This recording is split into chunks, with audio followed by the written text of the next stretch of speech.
Ny fotoam-pifidianana dia fotoana isian'ny vola be mihodina tokoa indrindra ao anatin'ny fampielezan-kevitra mba hampangarahara ny fifidianana araka ny fantatra dia hisy ny fanaraha-maso ny famatsiam-bola sy ny vola ampiasan'ny antoko sy ny kandida amin'ny fifidianana izay eo ataon'ireo sampandrarany samihafa mifandraika amin'izany toy ny samifina sy ny bianco ny anjinjiny miaraka amin'ny vola ravavy sy tsiry rakotrarson hatrany.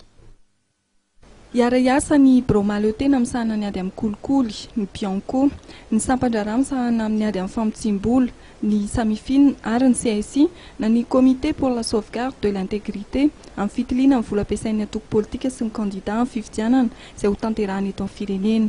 Araka ny nambarany teo anivon'ny samifina, ato ato dia hanatanteraka fanambarana iraisana ireo rafitra telo ireo. Raha ireo anankidimy ireo zany dia samy voakasika an'izany resaka famatsiam-bola ny fifidianana zany daholo satria tsy hoentina fotsiny amin'ilay resaka vola mantsy ilay izy fa tena hoe ahoana ny mba hampisy transparence sy etika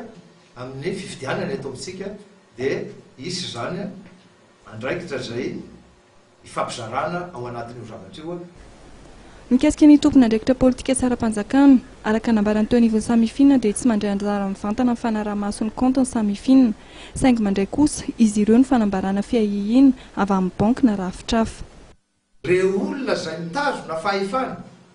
na fahefana fandraisana fanapahan-kevitra zay ny CSBF zany na commission de supervision bancaire et financière dia namoaka lista manomboka hatrany amin'ny maire izy ka hatrany amin'ny chef d'état dia tafiditra ao anatin'io paipy io daholo. Reny olona reny zany dia anaovan'ny